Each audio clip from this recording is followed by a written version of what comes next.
Hi and welcome back. Now in this video I'm going to be showing you how to create a Logic template specifically for mixing down. Not only are we going to use this for this specific mix, but we can also use it for future mixes as well. This template is going to be based on the template that I showed you in the first course, the very first video in the first course. So I'm not going to go into too much detail here of the whys and hows because we've already covered it, but I'm going to show you how to adapt the template that we've got from that course, so it makes it more suitable for mixing. Okay, so let's open up the template. We've got the option here, new from template. Let me click on that. Okay, now that template I called Dean House template, so let's choose that one. We'll close that. Okay. Now it's opened up. It doesn't look that special or interesting. Let me erase this instrument for a start. Let's get rid of that. We want an audio. If you remember, the template is mainly in the mixer page here.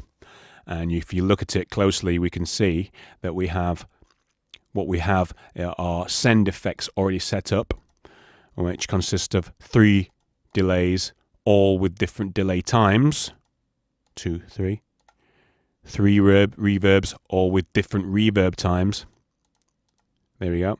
And a chorus, thickening effects. That's good to start with. Next, we've got the groups, the routings, the buses, the auxiliaries, whatever you want to call them. And I've categorized it into drums, bass, synths, vocals, effects returns, pre-master. Now, if you remember, the reason why I set these up is so we have one level control for the whole group of drums, for instance. It's great. We've even got one for effects returns there. Let me just get that back to 0.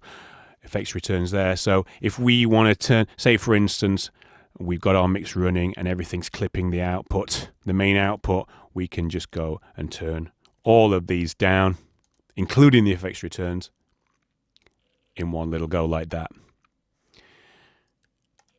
Because that's what tends to happen. You may be working on a project and nothing's clipping into the red, but when you group it all to one group, it suddenly starts clipping into the red.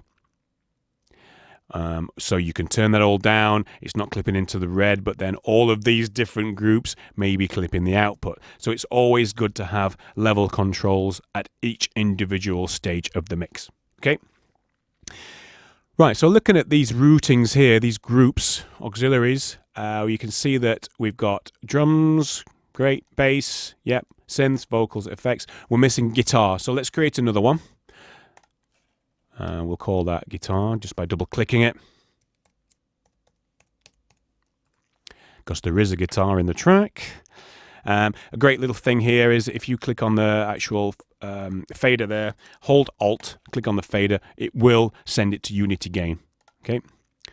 Now we need another one called kick drums because I want to treat those separately to the actual main drum. I may actually send that through the drums bus, but I want to be able to have its own control there. So again, let's call that kick drums.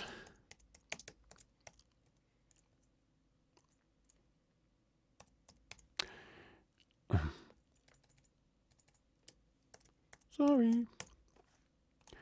Okay, great. I think that's pretty much a good start. So let's move to actually coloring the mixer environment. I like to color it because it makes the whole thing far more visual, and you can actually, when you open up the mixer page, you can just see what something is just by the color. I've got my own coloring system. I'm not saying that you should color things in the way I do, but just color things in relation to what they actually are. So if we go to view here, we can go show colors. Okay.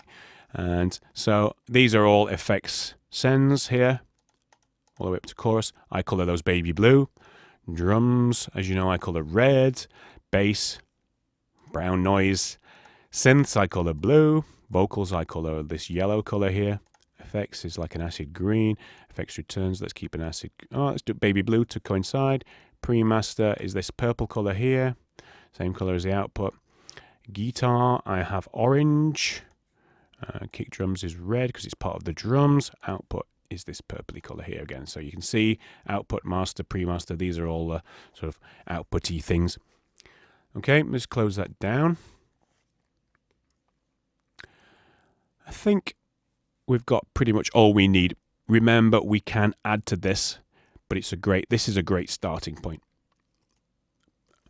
Let me look at the main workspace area. Okay, so we have one audio track. We don't need to set up a load of audio tracks because Logic is great. When you drag in all the audio stems, it will automatically create the audio tracks along with the names down here. So we don't need to set up any audio tracks. We don't need to put a tempo in because, again, Logic recognizes the tempo from the audio file, from the region.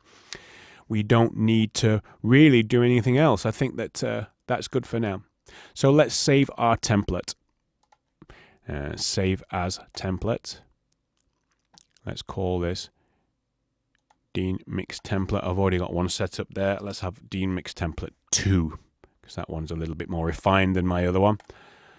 And there we have it. A template ready to work on our mix. Okay. Why don't you go away and try and create your mix template, and I'll see you in the next video.